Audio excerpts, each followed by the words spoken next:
Hi guys, welcome to WeLearn IAS academy.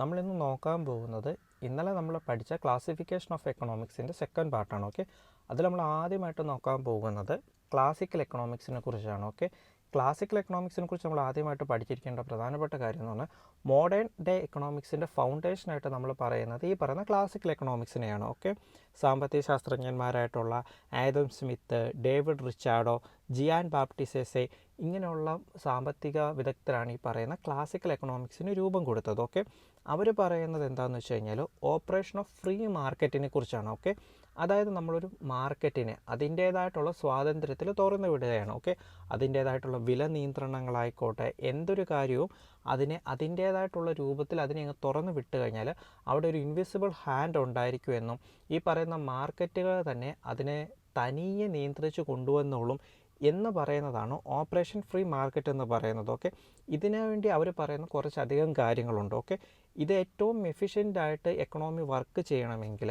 നമ്മുടെ government ഇതിനകത്ത് ഇടപെടലുകൾ കുറവായിരിക്കണമെന്നും, അതായത് ഗവൺമെൻറ്റിൻ്റെ ഇൻ്റർവെൻഷൻസ് കുറവായിരിക്കണമെന്നും, നമ്മുടെ പ്രൈവറ്റ് പ്രോപ്പർട്ടികൾ പ്രൊട്ടക്റ്റ് ചെയ്യപ്പെടണമെന്നും, ഫ്രീ ട്രേഡ്, ഓക്കെ, സ്വതന്ത്രമായിട്ടുള്ള ട്രേഡിനെ എന്ത് ചെയ്യണം, അവർ പ്രൊമോട്ട് ചെയ്യണമെന്നുമൊക്കെയാണ് ഇവർ പറയുന്നത്. ഓക്കെ, ആ കൂടെ തന്നെ ഗവൺമെൻറ്റിൻ്റെ സ്പെൻഡിങ്ങിൽ മാർക്കറ്റ് റിലേറ്റഡ് ആയിട്ടുള്ള കാര്യങ്ങളിൽ കുറവുമായിരിക്കണം. അതായത് സബ്സിഡി കൊടുക്കുക, അറിയാലോ, ഇപ്പോൾ ഒരു നമ്മുടെയൊക്കെ നാട്ടിലുണ്ട് പല കാര്യങ്ങൾക്ക് പല വസ്തുക്കൾക്കായിട്ട് സബ്സിഡി കൊടുക്കുക, ഇങ്ങനെയുള്ള കാര്യങ്ങളൊക്കെ.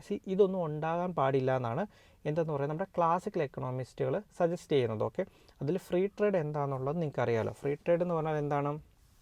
ഇപ്പോൾ രണ്ട് രാജ്യങ്ങളുണ്ട്. ഓക്കെ, രണ്ട് രാജ്യങ്ങൾ തമ്മിൽ കയറ്റുമതിയും ഇറക്കുമതിയും നടക്കണം. ഓക്കെ, അങ്ങനെ ഈ കയറ്റുമതി ഇറക്കുമതി നടക്കുന്ന സമയത്ത് ചില രാജ്യങ്ങൾ ഭയങ്കര അധികമായിട്ട് നികുതി ഏർപ്പെടുത്തും. ഓക്കെ, എക്സാമ്പിൾ ഇപ്പോൾ അമേരിക്ക. ഓക്കെ, അമേരിക്കയിലേക്ക് ചൈനയിൽ നിന്നൊരു വസ്തുക്കൾ ചെല്ലും. ഓക്കെ, അവർക്ക് ആ വസ്തുക്കൾ അവരുടെ വേണ്ട എന്ന് തോന്നിക്കഴിഞ്ഞാൽ അവരെന്ത് ചെയ്യും, അവരതിന് അനാവശ്യമായിട്ടുള്ള രീതിയിലുള്ള നികുതി അവർ ഏർപ്പെടുത്താൻ വേണ്ടി തുടങ്ങും. ഓക്കെ, അങ്ങനെ ആ ഒരു രീതിയിലേക്ക് പോവാതെ ഇവ രണ്ട് രാജ്യങ്ങൾ തമ്മിൽ കയറ്റുമതിയോ ഇറക്കുമതിയോ നടക്കുന്ന സമയത്ത് അവിടെ നികുതിയുടെ ഇളവ് കൊടുക്കണമെന്നും ഫ്രീ ട്രേഡ് നടക്കണമെന്നും, അങ്ങനെ ഒരു സാഹചര്യം വന്നു കഴിഞ്ഞാൽ എന്ത് ചെയ്യും, അവിടെ ഈ പറയുന്നതിൽ കയറ്റുമതി ഇറക്കുമതിയൊക്കെ സുലഭമായിട്ട് നടക്കുകയും കൂടുതൽ കച്ചവടം നടക്കുകയും കൂടുതൽ വസ്തുക്കൾ കൈമാറ്റം ചെയ്യപ്പെടുകയും ചെയ്യും. ഓക്കെ, ഇവർ പറയുന്ന മറ്റൊരു കാര്യമുണ്ട്, അതായത് ക്ലാസിക്കൽ എക്കണോമിക്സ് മുന്നോട്ട് വെക്കുന്നത് ഗവൺമെൻറ്, ഓക്കെ, ഗവൺമെൻറ് എന്തൊക്കെ കാര്യങ്ങളിലേക്കായിരിക്കും ഗവൺമെൻറ് മുൻതൂക്കം കൊടുക്കേണ്ടതും ഗവൺമെൻറ് സ്പെൻഡ് ചെയ്യേണ്ടതും.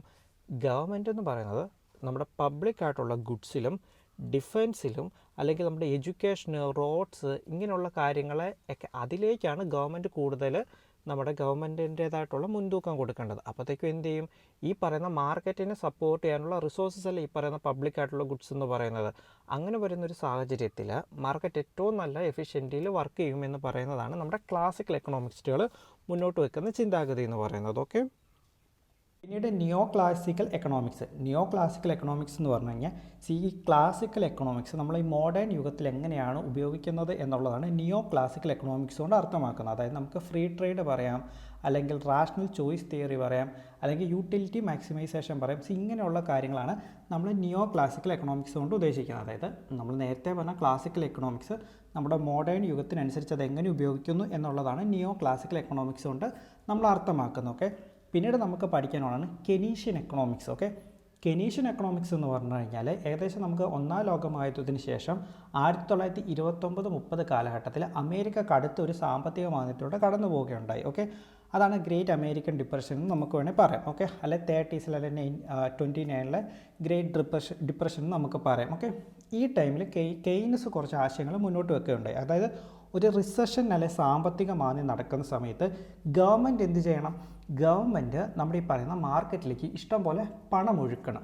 അതായത് ഒരു എക്സാമ്പിൾ പറയുകയാണെങ്കിൽ ഗവൺമെൻറ് ഈ പല തരത്തിലുള്ള ഇൻഫ്രാസ്ട്രക്ചർ ഡെവലപ്മെൻറ്റിലേക്ക് ചെയ്യുക എന്നായിരിക്കും. ഓക്കെ, അപ്പോൾ അങ്ങനെ ഇൻഫ്രാസ്ട്രക്ചർ ഡെവലപ്മെൻറ്റ് ചെയ്യുന്ന സമയത്ത് ഒത്തിരി അധികം ആൾക്കാർക്ക് ജോലി ലഭിക്കുകയും ഒത്തിരി ആൾക്കാരുടെ കയ്യിലേക്ക് പണം ലഭിക്കുകയും ചെയ്യും. ഓക്കെ, അപ്പോൾ മറ്റൊരു ചോദ്യം വരാം, അപ്പോൾ ഇങ്ങനെ ഈ പണം ആൾക്കാരുടെ കയ്യിലേക്ക് ലഭിക്കുന്ന സമയത്ത് ഇൻഫ്ലേഷൻ ഉണ്ടാവില്ല, അതായത് പണപ്പെരുപ്പം ഉണ്ടാവും.